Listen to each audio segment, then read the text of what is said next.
Testing. 1, 2, 3, 4, 5, 6, 7, 8. It's enough. Okay.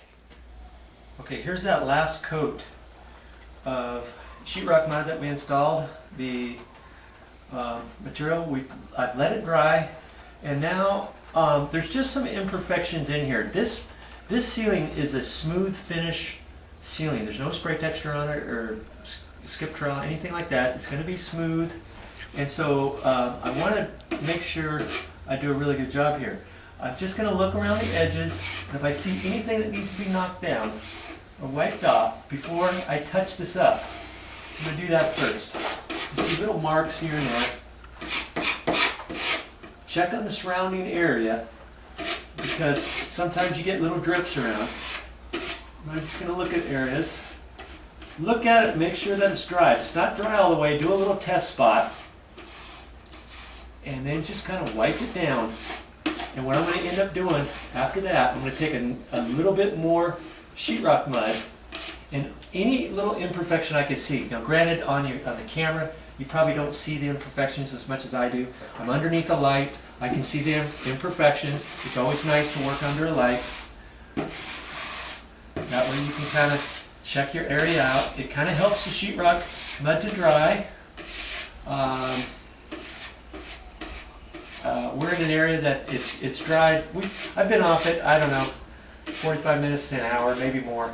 But in some areas you might want to put a fan on it, a box fan, something like that in the room, turn your heater on, something. If it's still kind of damp, you may have to wait until the next day to do this.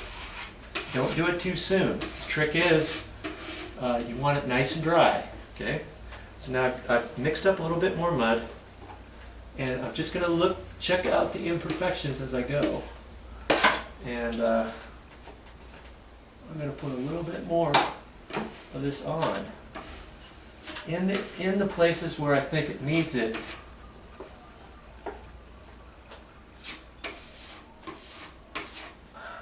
And the rest of the mud around the adjoining areas are dry, so I'm just going to bridge across those areas where I see a little spot. You know, I don't necessarily have to do the whole thing,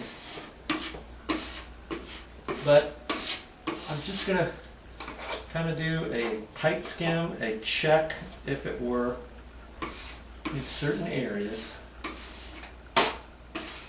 and I'm going to do that. I'm going to go around the edges a little bit too. Just check and make sure your edges are all blended in nicely all the way around your patch. Okay, so take a once over look on it, add where you think, let it dry after that, and then we're going to sand it.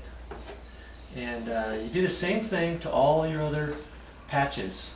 1 patch, 2 patch, 3 patch, whatever you got. Okay? And then you let this dry. You got to let it dry overnight.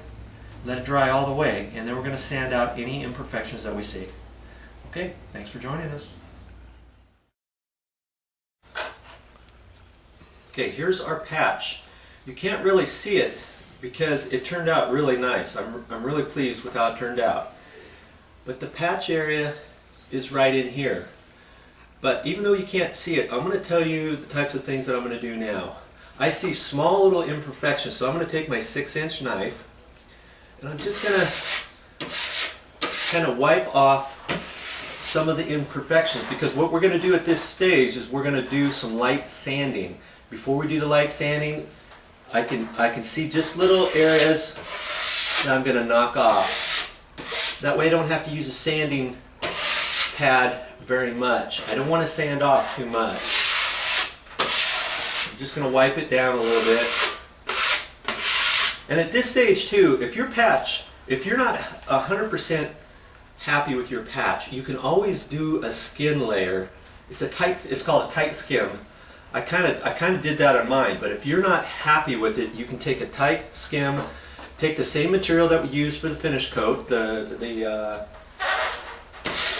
compound, the wet compound on the last patching that we did, and just to take a light, tight skim coat on it. What you're going to do is you're going to put some mud on there, just going to lightly pull on it, and just skin over the entire area. I'm not going to do it right now because we're ready, but I'm just showing you by how I'm holding this. As you're putting it up there, you just kind of want to hold it loose and pull it over nice and gently over the entire area. Then you let that dry. When it dries, it's going to be almost, well, on a light off-white paint color. It's going to be a light white color. And you'll be able to know because you don't want to paint over it until it's all the way dry. Especially when we sand, you don't want to get into the back coat. So we let this dry overnight. It looks all nice and dry, and we're ready to do some sanding. But just a couple other things, like when you're doing the outside on your last coat, when you're doing the outside, you want to hold your finger on the outside edge. You want to put more tension on the outside edge as you're going. You don't want to do the same. You'll get the knack of it. So on the outside edge, you want to put your finger kind of over here, and you're putting more pressure on the outside of your knife, and kind of let the inside kind of float just a little bit as you're going around. It's just a slight tip. I'm just showing you now is all for the last coat. Watch this entire video, by the way, before you start your project. Very important. Okay, so now I do that on all of my patches. I got 3 little patches here. I'm going to wipe them down first, and then I'm going to show you what I do to sand the patches. So I'll be right back.